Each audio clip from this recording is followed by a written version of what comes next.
It's all yours, Mike. Cool, thanks, man. Hey, everyone. Looks like a good crowd today. This is the VEBA Community Call, March 29th. And we have one or two minor topics that like on the agenda, and then the rest of the time we can allocate to like open questions and discussions. So let me quickly start with the next release, which will be another like patch release for the 07 track, which is 07.3. There's been a couple of minor issues coming up, which we don't want to hold until 08. And so in the VEBA GitHub page under issues, let me show that under issues, there's milestones where we track the different releases. And there's the 07.3 milestone.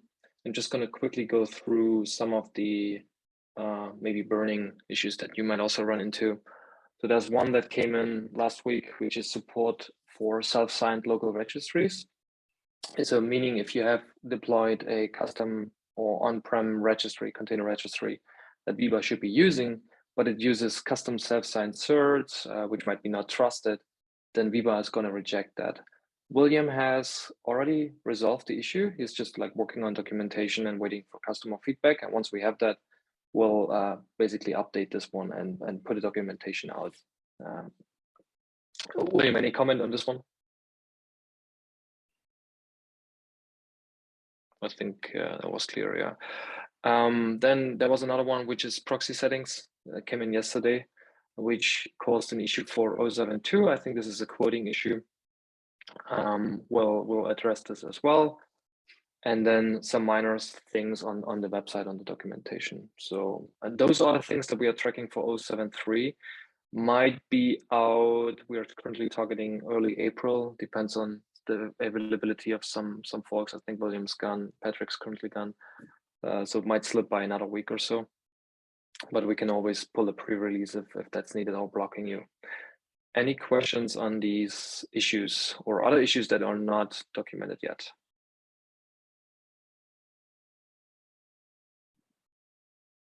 Cool. The other major release we are targeting, and currently this is like targeted for end of Q2, so this is not fixed. It's just kind of an end of Q2 placeholder, is the 08 release. This will be a more major change in the release because we are gonna, that's the goal, we are gonna migrate to fully embracing Knative and the Knative event sources that are available there. And currently we're working on the Knative side to include all the capabilities that VEBA has. So we at least have feature parity there, but also it will simplify a lot of the internal VEBA code handling and deployment handling once we replace the VMware event router by a native Knative implementation. And so this is targeted for 08. There might be some minor breaking changes to the way the events are structured compared to the current implementation that VEBA uses. And we'll discuss this in more detail as we are approaching 08 and get more clarity around that. But if you're currently relying on some of the cloud events fields in your code, for example, you're checking the subject field or relying on the subject field, then there will be code changes required in your functions once or before upgrading to 08. Having said that, there will always be an option to run appliances in parallel to do some QA testing. So those are minor things where we don't expect too like big breaking changes besides some of the schema of the events that are going to change. Any questions on 08?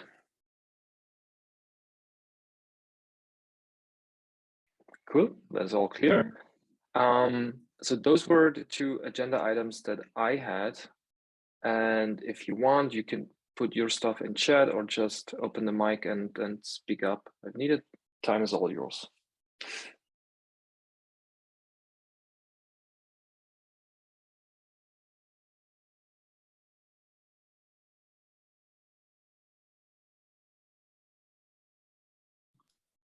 Who wants to be the first? Is anybody currently any new attendees here for the first time? I think I've seen a couple of returning folks, but I don't know if Todd or Jeff, are you folks returning past VEBA attendees? Yeah, returning. Returning. That's good. Awesome. and I definitely see Aaron and David on here, and then also Daryl. Um, anything interesting that you guys are doing with the solution, or any updates or kind of challenges, things that you're facing? This is definitely an open forum to not only share some of the things that you're looking for, but also maybe getting feedback from others who have maybe used the solution a little bit longer, or any kind of feature request. My latest pain point with the 7.2 release was the private certificate or the private registry certificate problem. So I'm looking forward to that 7.3 drop coming. Nice. Yeah. Oh, But sorry, which registry? I have an on-site harbor registry.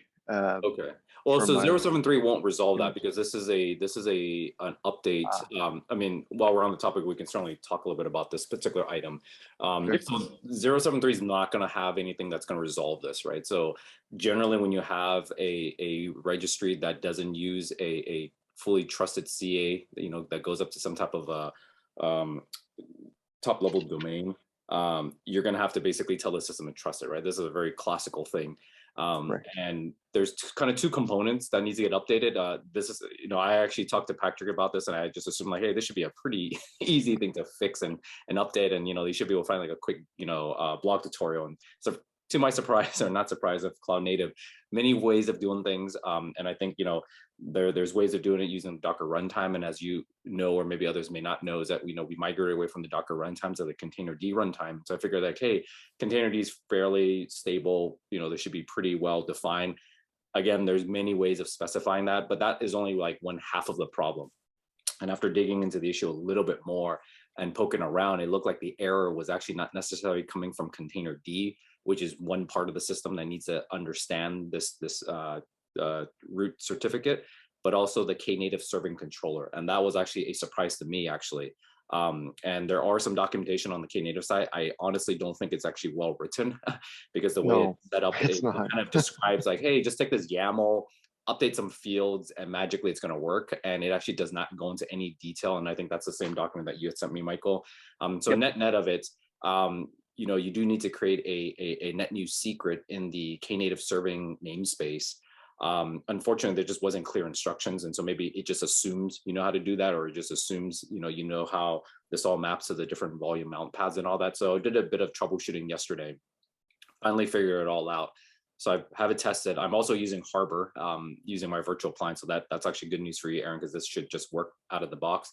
And I spent some extra time actually writing out some minor automation snippets. So for anybody to consume this, you're just updating a couple of variables, basically your location of your certificate, the Harbor registry FQDN, and then it will basically go in and update the container D config YAML, and as well as the editing the Knative controller, because you're basically editing the existing system to say, hey, mount this additional volume that has a pointer to your root certificate.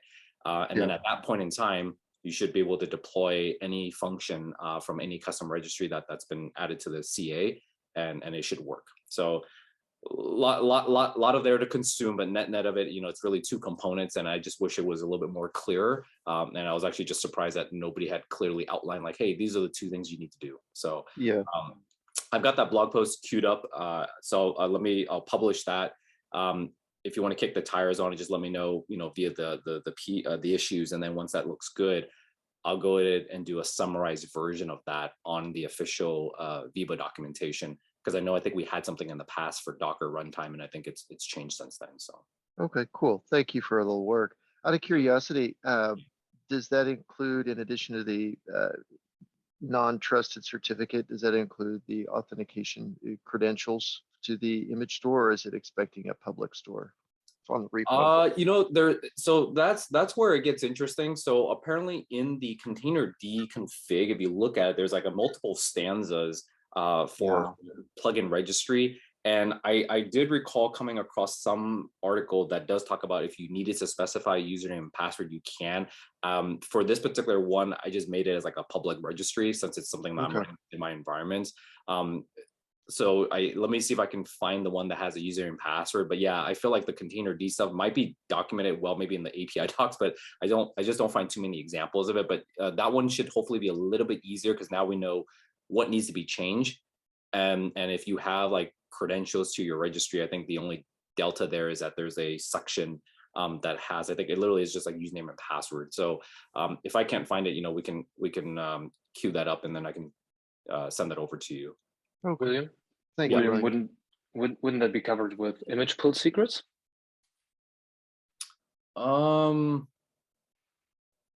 Because See, container this is what I'm D, not sure, because if you look at the container D configuration, maybe there's like two places that you need to do that now. See, because container D needs to be aware of it so that it can actually pull the image. But then the Knative controller itself also needs to trust. So maybe for the Knative controller, it is an image secret. And for for container D, I thought I saw in one of the examples online, it does have like a username and password section that you just append to the config. yeah, I mean, it depends from where you look, but typically if it's just a purely Kubernetes-based thing, like the revision stuff, then it should be opaque to whatever CRI you're using, for example, like Containerd or any of the other ones, meaning for authentication against the registry, I think the only way that what you have to do is to set image pool secrets. Robert might have more ideas here because I think he's just working on that, right? Robert? Is he? Okay. Well, once I have the instructions, so like I said, after this call, I'll post it up there, and then that will be basically for public registry. And then if you guys can verify that works, and then I think if we can then take it to the next level, like I said, and create an image pool secrets, and then that would be, that probably needs to get created in the Knative serving namespace, right, Michael?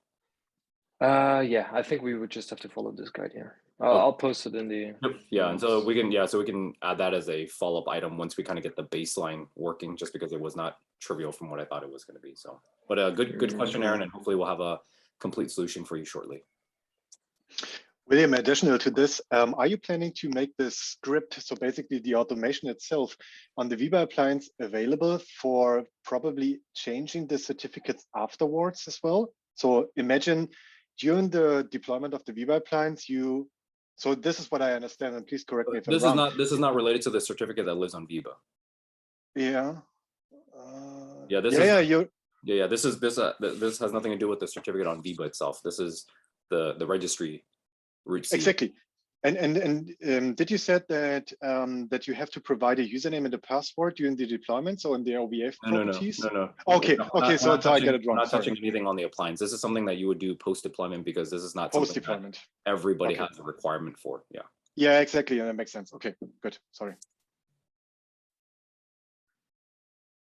Yeah, so once this is all verified, we'll add a section in the Knative documentation, in our VEBA documentation, to basically outline this information. And then if folks want to use the quick snippets of code I have, I'll add a reference to my blog post there. If not, you can just kind of manually do it. It's just the manual updating the controller is a little bit hairy if you don't like messing with YAML. I messed up several times already. So I was like, okay, I'm just going to use YTT and then kind of generate the appropriate configuration. So.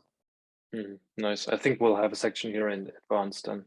Probably the using Harbor with VEBA will be the one that we'll replace, because we're not replacing the TLS certificate on VEBA. It's really using Harbor with VEBA. Yeah. And it's probably not Harbor specific. It would just be any kind of custom registry. General. Yeah. Yep. Exactly. Yeah. Cool. Good stuff, William. Nope. Good question, Aaron. Daryl, David, Jeff, or Todd, anything from you folks? Anything that you're looking to get out of this particular community call? Things that you guys are doing? Not really. I've been sort of dabbling with VEBA for a little while, creating some functions, and I've just really thought I'd join and look if there was anything I could sort of move forward. So nothing specific, really, just listening in. I think one of the issues that's listed for the 703 release might be for the Python examples.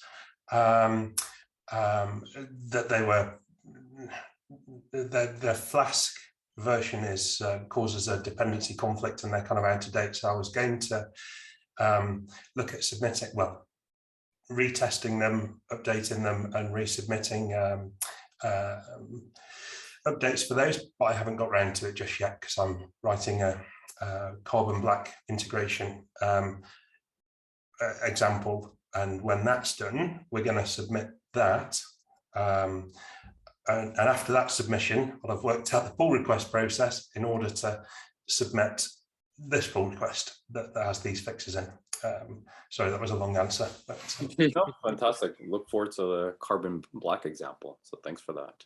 Cool. Daryl, let us know if you want to extend the release timeline for that one by a couple of days or so, if you think that's feasible, because then we can actually get your stuff in for 0.7.3. I don't know if there will be an 0.7.4, unless we have major bugs, and so I don't want to delay your work too much, if possible.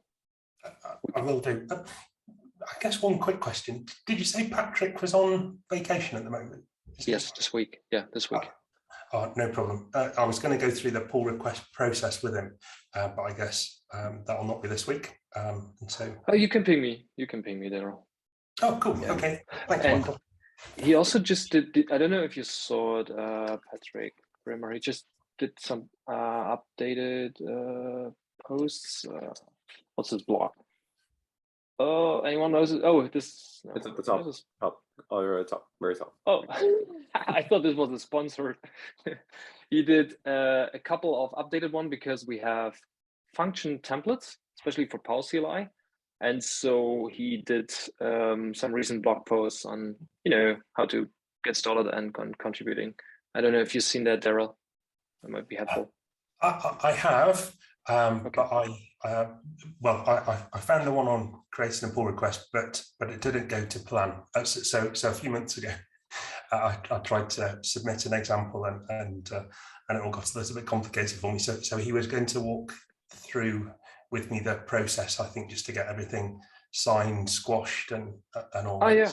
Okay. So again, we can also chat so you're not delayed. But then there is a blog post that I did as well on all this terminology on signing, rebasing, resetting, and all the stuff.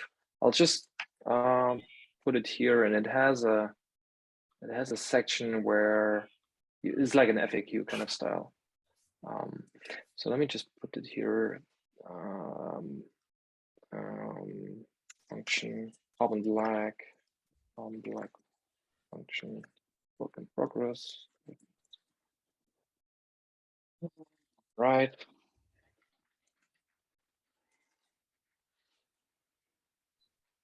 Good.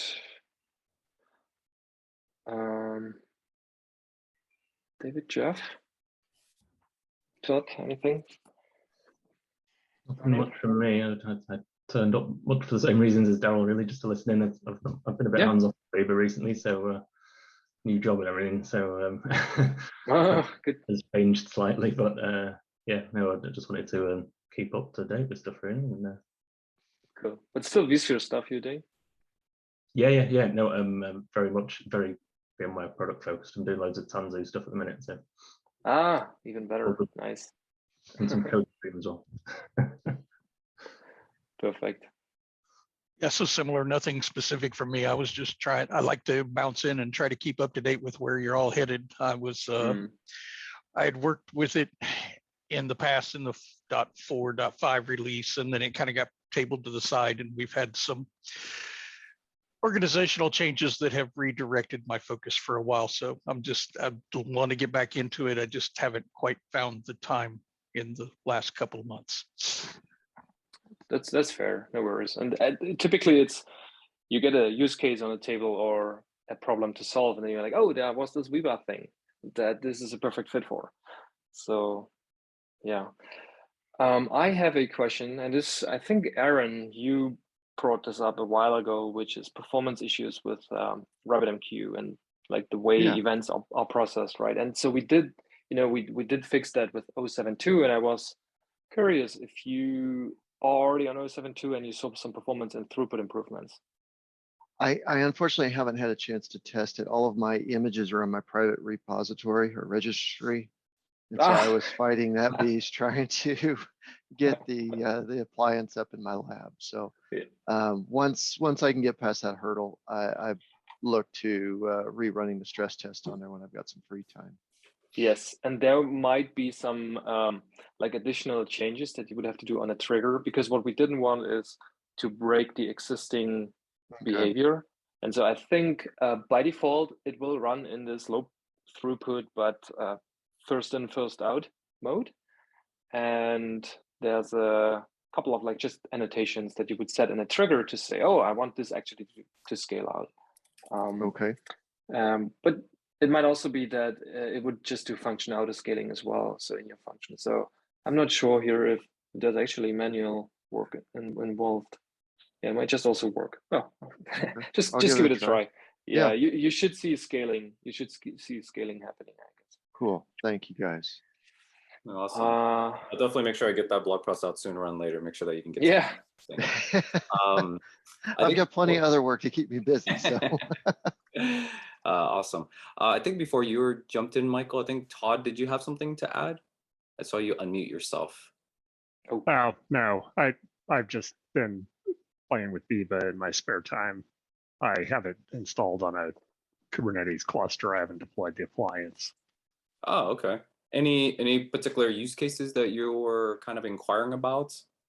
Things that you're trying to solve? No. I mean, I have lots of ideas. I just don't have a lot of time at this point. Okay. Classic issue.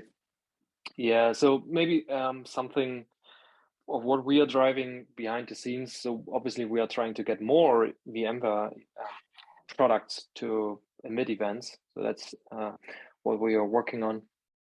And since we have the webhook provider, I think that landed in 07, if I recall correctly, that has already unlocked a lot of products which do support webhook, where we don't need like a custom integration. But Daryl mentioned Carbon Black, and so we are also looking into getting Carbon Black as an event source, so you get like your alerts out of Carbon Black. And for all these products, it's always good for us to know use cases and patterns and how you use it, because just pulling out events or alerts from a system might not be like useful. For example, Carbon Black like can easily overwhelm the whole system by just a lot of noise.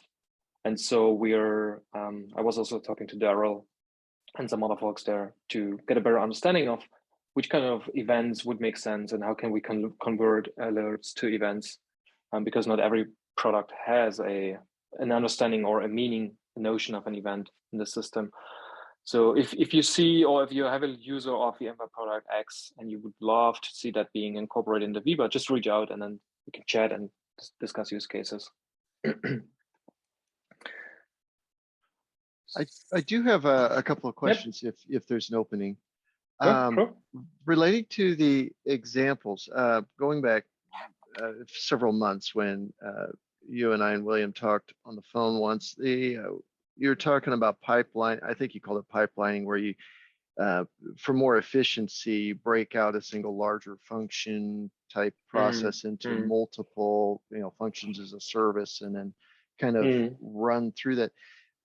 Do you know if there's ever going to be an example available to kind of show how that might work? It's something I still haven't been able to affect on my own. I didn't know if that might be coming at some point. Yeah, so there is an example that we did. We demoed it at the Emerald last year, which is the alarm server example. So the use case there was... You want to bring it up, Michael? That way you can visualize them. There's a diagram there, remember? Oh. And if I need to RTFM, if you already have it documented, just point me in the right direction and give me a swift kick, and I'll go. Yeah, I can give you some reasoning of why we are not like heavily advocating this for now. Okay. But so just as an example, the example that we use to demonstrate these kind of pipelines or flows, as they call it in Knative, where you have sequences or of steps of functions, right? Is here in the one of the alarm services. So for example, vCenter, emits these alarm events, and alarm events themselves, they are not really rich. They don't really tell you a lot. They just have, hey, the alarm here has fired and it did something. And so what this server implementation does, it takes an alarm and it enriches it with more alarm details. You've seen that here. So where like it went from red to green, and this is the alarm, and there's the threshold and all the stuff. And then the example that we did for VMworld was, you want to send this alarm first to Slack, so you get a Slack notification, but then you might also act on it. And I think in the demo that we did, we just showed it in the sockeye events viewer as well. So basically we were branching out. And so were a couple of steps involved. The first one was to take the event, enrich it, and then send it to Slack in parallel and also to the sockeye event viewer. And the current challenge that we have is that the implementation of these flows in Knative is not supported yet for RabbitMQ, for the broker that we have. And so what we did, we used a hack in Knative, and we installed a separate component, which is called the in-memory channel, which supports Knative event flows. And that's why we weren't advocating for this, because first of all, it's very manual setup, and it requires a bit of understanding of all the wiring and the components involved. We can give you the source code and the examples. I think, William, you might have even done a blog post about this or a repo. Because it's not so easy and it's not natively supported with Rabbit, we were kind of shy of pushing this more. Also, there's a difference between having a function do something and then having the next one doing something and the next one doing one as part of a flow, and making this a more like proper workflow kind of style. So that's this fine line that you're working between, oh, I have a huge function which does everything. Oh no, I want to break it up into smaller functions because it's way easier to deploy and to test and all the stuff. But then I have this chain of dependency between function A, B, and C maybe. But what if B fails? A doesn't know, everything is stateless. Who should retry?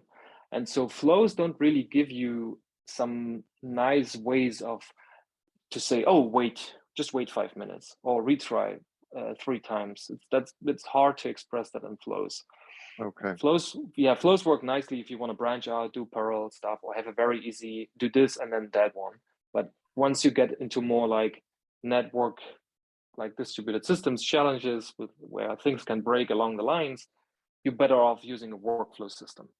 Yeah, the use case I was envisioning, it might shed some color on this, was instead of dropping in, copy pasting in my code to send Slack messages on certain event handles and maybe an email on others, and having to just increase that code bloat, I had envisioned just making some sort of a call from the main function out to a notifier function.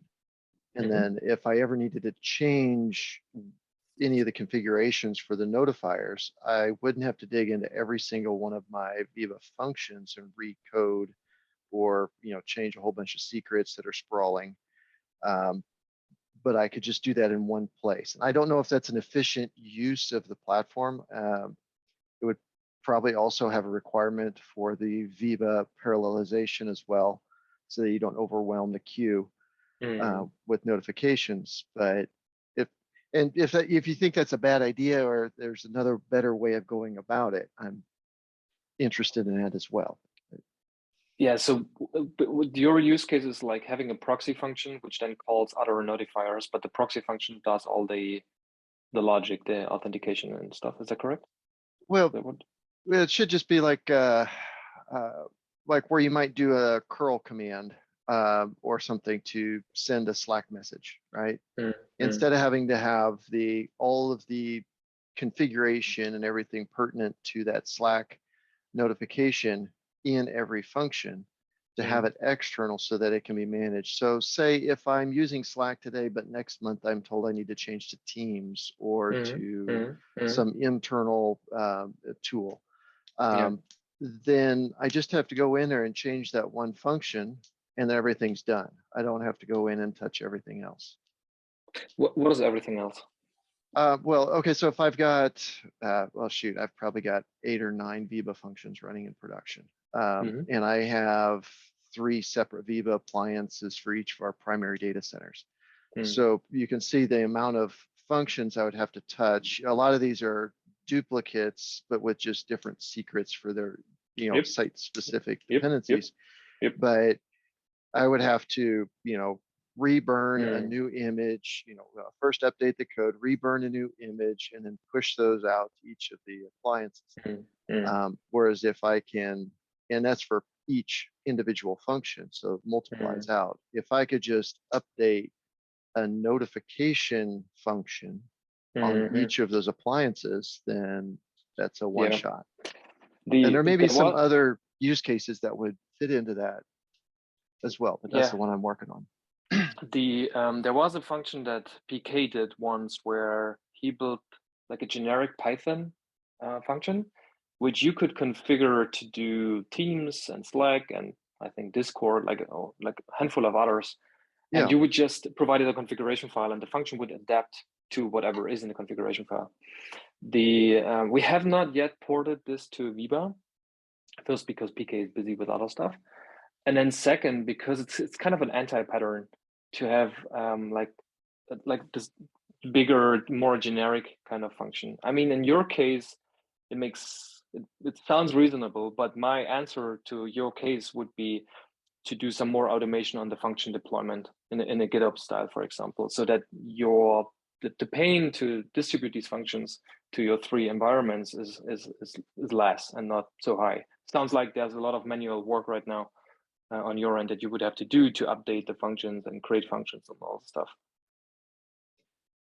Yeah, I was just hoping to remove managing the notification code from each of the individual functions, the handlers, into something external that could just be called to send the notifications.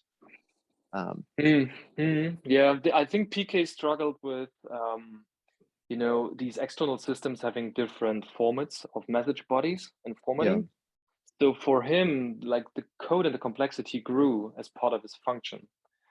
And yeah, I was going to say the same thing too, is that I think you can definitely make it work, Aaron. I think in your case, if all of your functions and the messages are in some kind of consistent format, for example, the entity, the who, what, when, like if it's always going to be that kind of structure, you can probably make it work, right? Like Michael said, it's sort of like an anti-pattern for kind of like reducing these things down, but certainly there's a management overhead. So I think if you look into something like GitOps, where all of these things are checked into source control, kind of in your own internal source control, then making a change into a couple of places should kind of automatically build the image and kind of push it out. This is basically our pitch of our Tanzu application platform, and a number of components in there in theory could actually help build out a VEBA function, right? And that's kind of the ultimate desire, because not only can you track the change, but you're not having to handcraft build it, and then there's probably also testing and validation, so you can certainly simplify a lot of that. So it's sort of a bit of automation and kind of Git operations.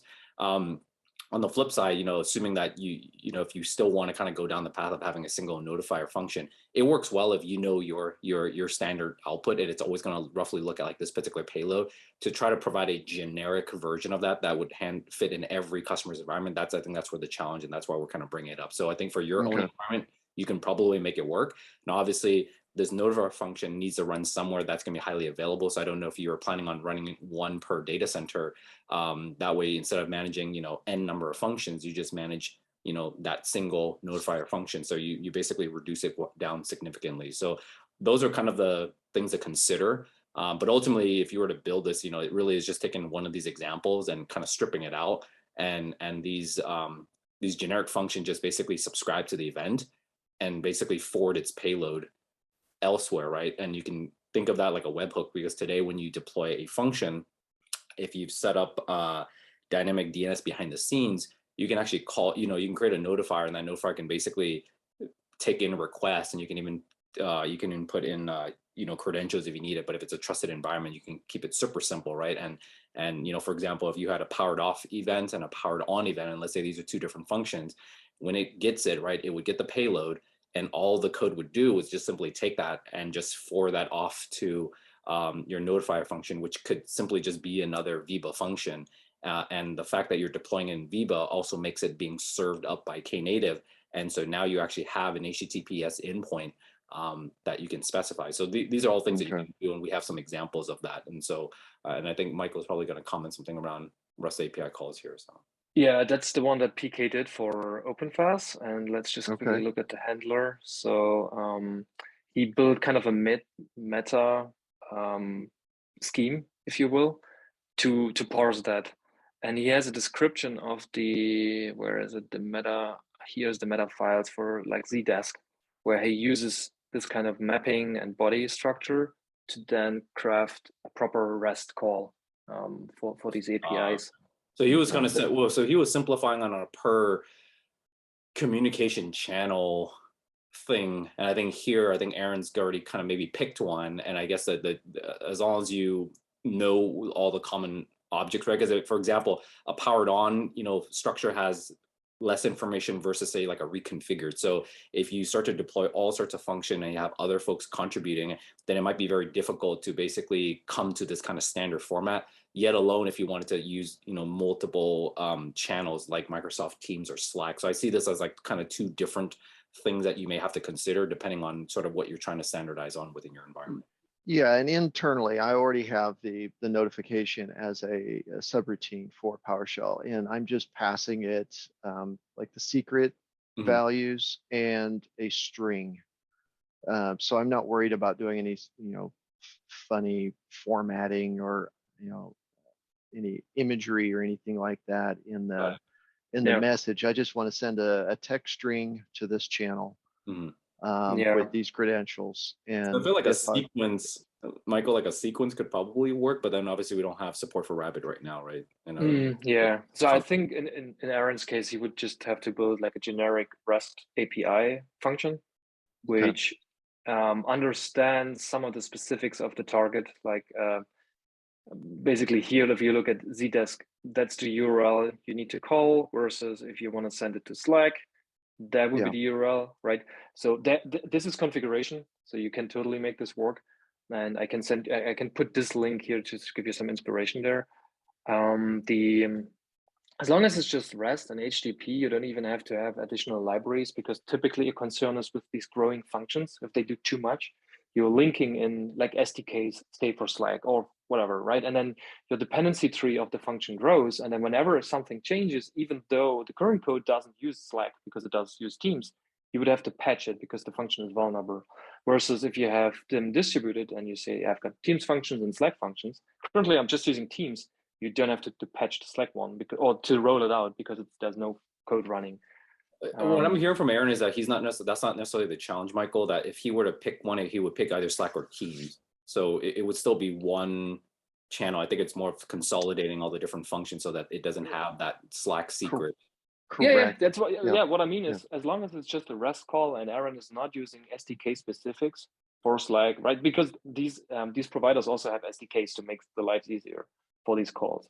And as long as he's just using the Python or PowerCLI request module, he's fine. But my point was, these Uber functions typically grow because now they need to add support for Zendesk, whatever, for these SDKs, and then you have a challenge. And that's what I meant. Is as long as Aaron is just taking the base libraries, which like requests in Python, or the module, the request module in PowerCLI.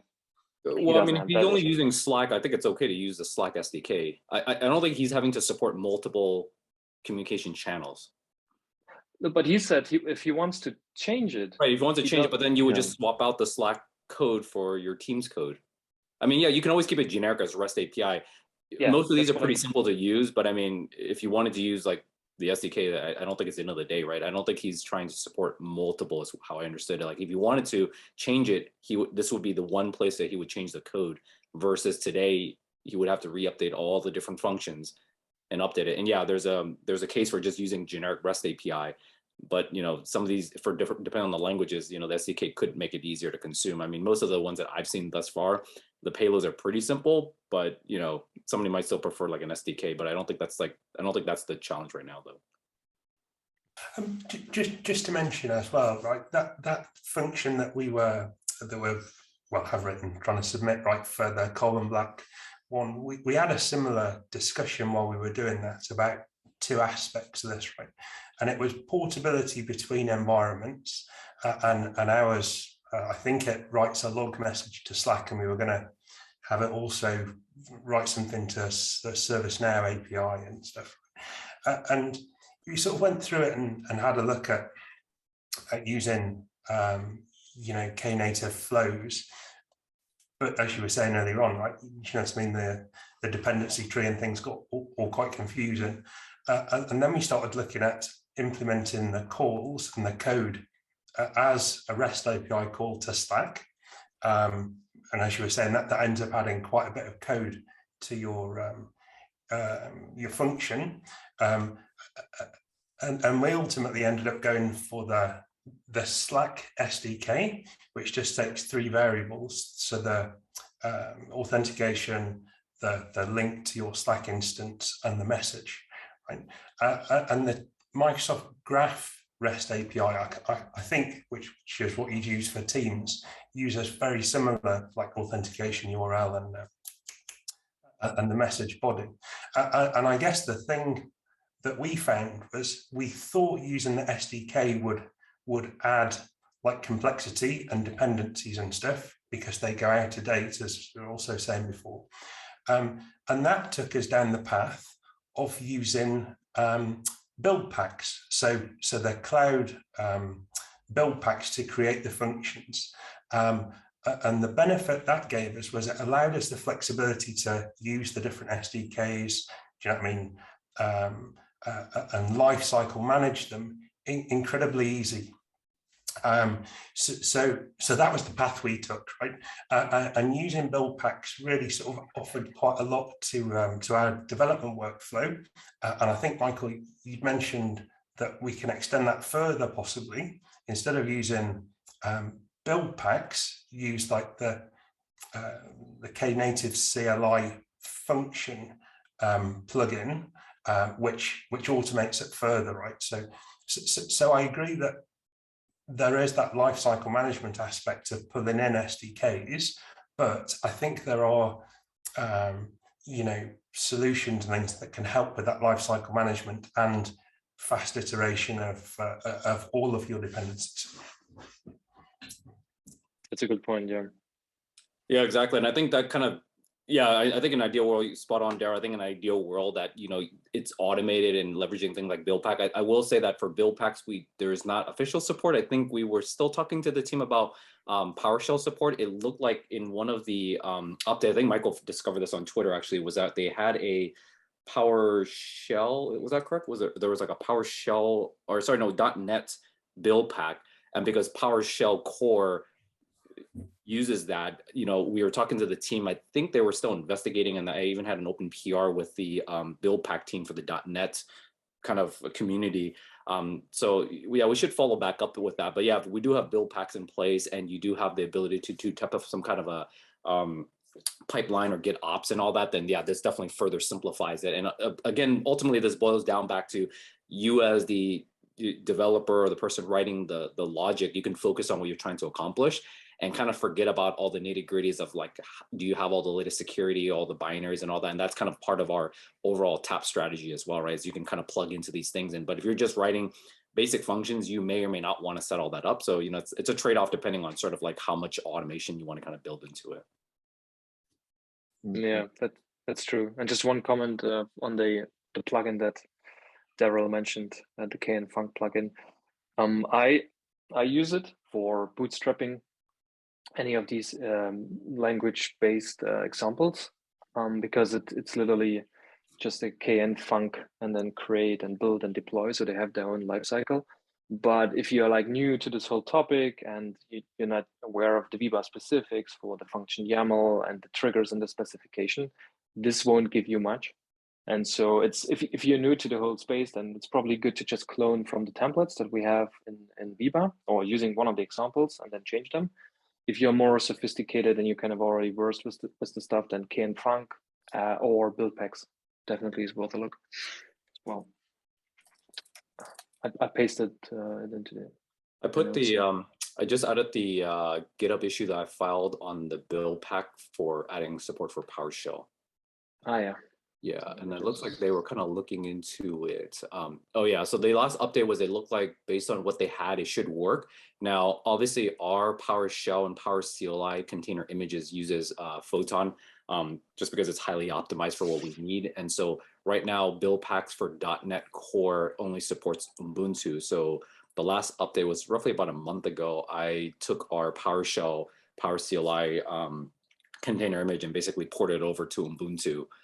So that they had a working version. So I haven't heard back yet. So we'll see if we get some feedback there. But if folks want to see build pack support for PowerShell, feel free to kind of add a +1 there, just so the core maintainers seem pretty interested, but just I think they're looking for also external feedback from other users. And if you want to just add a +1 there, hopefully we can get some comments from the team to see if this is something that can be possibly supported, because I really like some of the things that the build packs can do, which is what Michael introduced me a while back ago. So it's a little bit shame that we don't have it for a PowerShell just yet. So.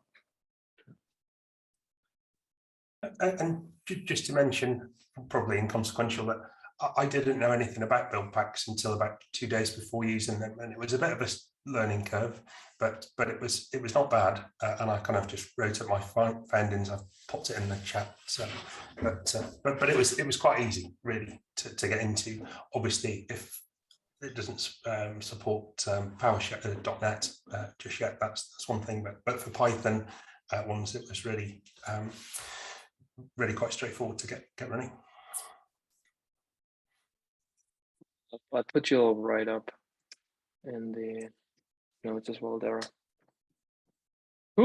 Good discussion. Anything else before we close this off? If we have another couple of minutes, I've got a question. We do.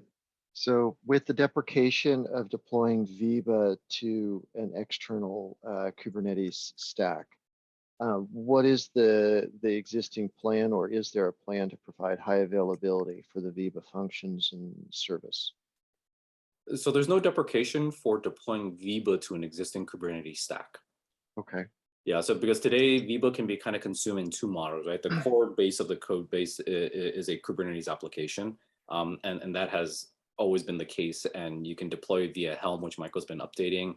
And in the deploying to an existing Kubernetes, in fact, some of the other processors that we've already deprecated from the appliance is kind of temporarily still supported there. So that method continue to be supported because we do have users who have Kubernetes experience, and obviously the appliance is just a single node cluster. So from a high availability standpoint, it's probably not the greatest, but not all customers have that level of requirement.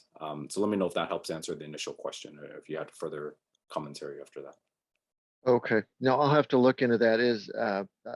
When I deployed the last OVA, I thought that section was marked deprecated in the provisioning wizard. So I guess that the provisioning would then be external to the OVA deployment. Then is just exactly the change. Okay, it's just for the appliance deployment.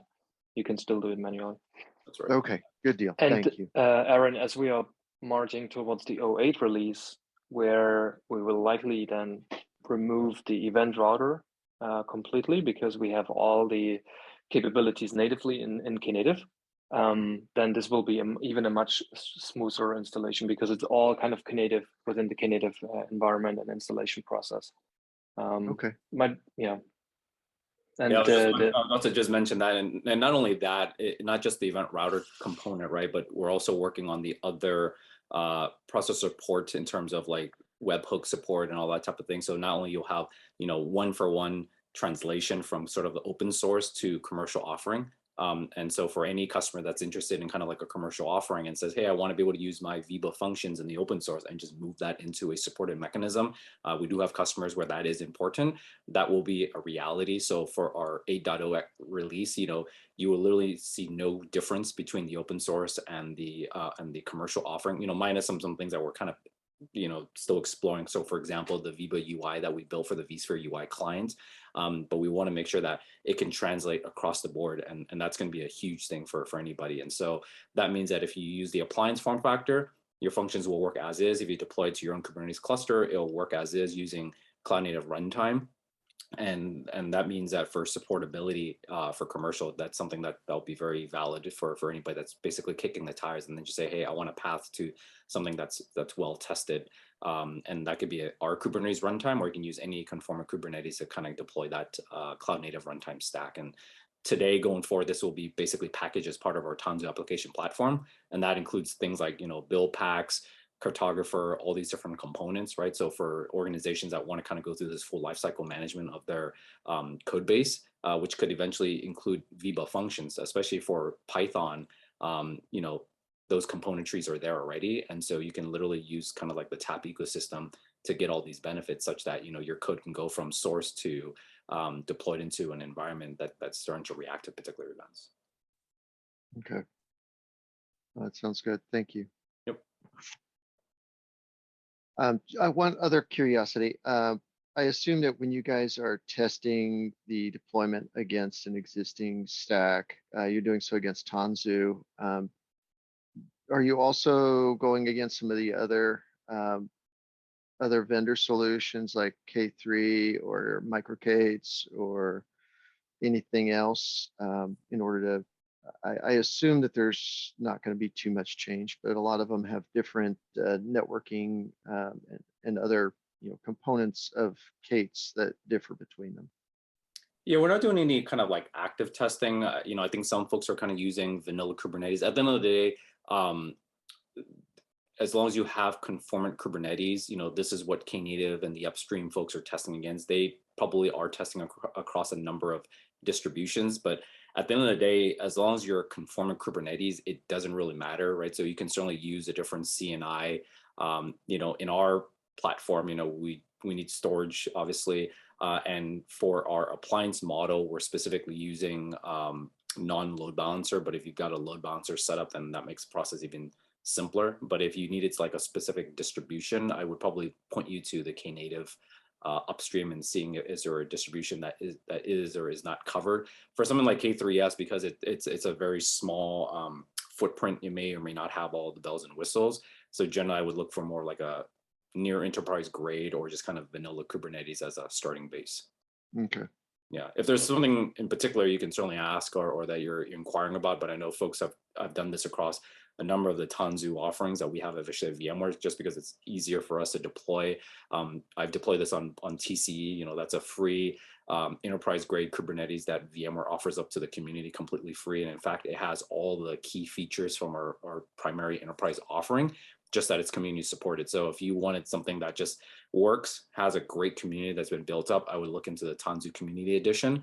And they even have ability to bootstrap that onto a Docker runtime. So if you want to just do on your laptop testing, you can deliver that, like a production environment and get all the experiences there. And then obviously, if you want to deploy it like production, you certainly can. And then, you can definitely look at any other distribution. But to us, it doesn't really matter.